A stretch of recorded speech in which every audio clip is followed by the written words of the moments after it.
Ota is the oldest tofu factory in America. And at this shop, they're slicing up 3,000 pounds of it a day. And that's Jason, a former pro baseball player who took over Ota 3 years ago. Jason learned how to hand mold tofu the traditional Japanese way, from the original owners. It is very cheap to just buy a machine and just push buttons and out comes a block of tofu. But to actually handcraft it, it is definitely a lost art. But because of a growing tofu industry and a spike in soybean prices, Jason is juggling tradition with demand. I put in 11 and 12-hour days, 6 days a week. So does my mom. We visited the Portland factory to see how Jason's turning buckets of beans into this. Welcome to Ota Tofu. I get here at 2:30 in the morning, Monday through Saturday, make tofu and start the day. The night before, workers pull out giant bags of soybeans sourced from Iowa. And they're dried soybeans, so they're very hard. You could hardly break it with a hammer. And we soak them the night before, then they become really soft. It takes 10 hours of soaking. Depending on the temperature of the outside, we tend to soak them longer if it's colder or shorter if it's hotter. We want that pure white in the soybeans. Yeah, these are still pretty good. Cooks transfer the soft soybeans to one of 2 grinders. We grind the soybeans, make a slush. Then we put it into our cookers, which cook to about 100 degrees Celsius. Then the mixture flows through a giant pipe into a filtering bag in the pressing machine. This machine squeezes out the soy milk. The milk comes out the other end and drops into another filter. So we double filter it to get as pure of soy milk as we can. Okay, this is hot. What's left is a byproduct called okata, basically the leftover bits from the beans like the shells. So this nylon that catches the rest of the okata. People use it in baking recipes and stuff like that. But also we give it to farmers to feed their cows and pigs. Some of the soy milk gets bottled by hand. It's sold across Portland, but the rest gets turned into tofu. Our tofu is made out of 3 ingredients: soybeans, water, and coagulant.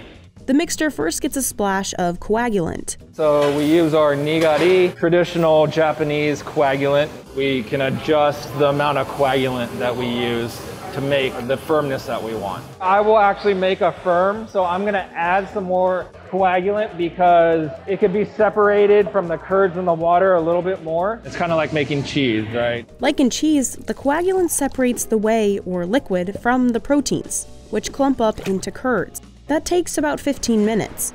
So this is what it looks like after it's curded. So these curds are actually nice and fluffy and soft. That scrambled egg-looking mixture is spooned into molds. Jason hand shapes it using a cheesecloth. So now we just gotta press them into the firmness that we want. It's pretty soft, almost like a water bed.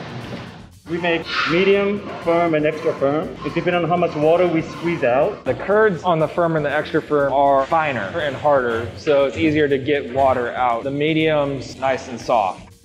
A hydraulic press then helps squeeze out the water. After it's pressed, Jason carefully flips the tofu into a giant bath. He slices it along the lines from the molds. Tofu headed to restaurants is placed in buckets. Some of it gets fried into what's called age. So he is a master at chopsticks. Yeah, that is not easy to do with the flimsy tofu. Blocks bound for stores get fished from the water and put in boxes. From soaked soybeans to the final product, probably about an hour. Everything else is really controlled by hand.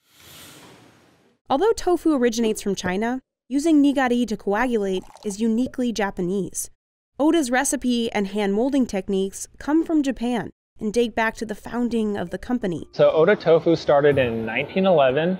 Saizo Ota immigrated to Portland from Okayama, Japan. Shortly after, Saizo and his wife Sheena opened a tofu shop using the same 3 ingredients Jason uses.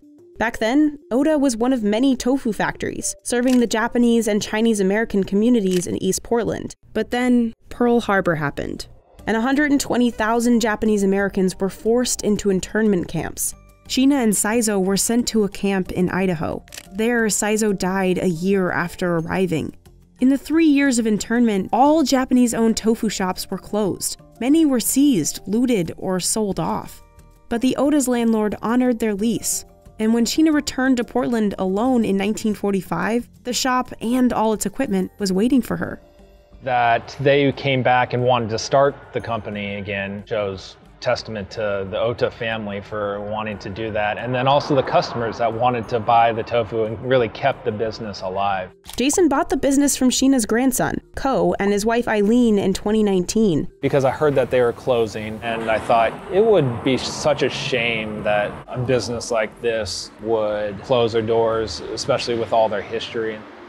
Ko Ota and Eileen Ota really taught me everything there is to know about making tofu. This is their equipment. I inherited all of this. Jason's continued the handmade Ota tradition. There's a reason why people or businesses don't make tofu the way that we do right now. Long hours, hard work. Everything that has to do with tofu, I am involved with the whole entire process. You are the tofu genius. Yeah, I feel like I am the tofu master now. Because Jason's production process is slower, it's hard to compete with big factories, mass manufacturing tofu. All they have to do is push a button and out comes tofu. From the soak beans to packaging to pressing, everything is very automated. It is very different than our process. Really, I mean, that's what we're competing against because they're low cost.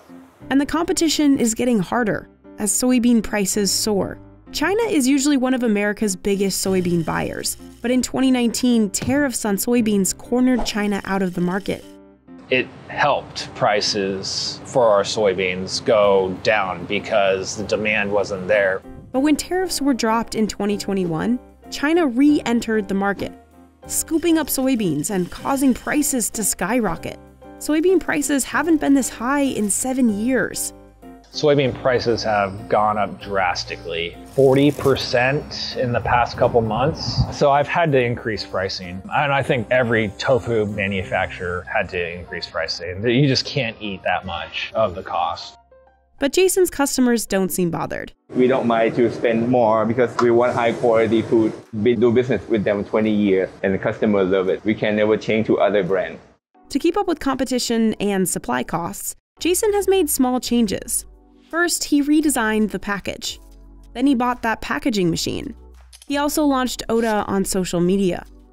And his strategy has worked, attracting new young restaurant owners, like Chef Tai. He's gotten a lot of buzz for his sandos, made with Ota Tofu. I'm from Japan. When I had their tofu, I feel like I was in Japan. So I'm gonna make miso tofu katsu, which is vegan. They're catchy for Instagram, people love it. Jason now sells Ota Tofu and soy milk in over 150 restaurants around Portland. We are making about 80% more. And tofu is expected to keep getting more popular. In 2020, the global market was worth $746 million, and it's projected to grow by more than 5% in the next 6 years. Nutritionists say that's because it's rich in protein, amino acids, and nutrients. People are, I think, starting to be aware of that. Jason thinks he has two options to face growing demand: moving to a bigger space or opening up factories in other cities. But his biggest goal? Making sure tradition isn't sacrificed for innovation. I think it is such a huge part here in Portland and within the community. It is very exciting to own this business, but yeah, it is a huge weight on my shoulders. So good. Really? Come on in.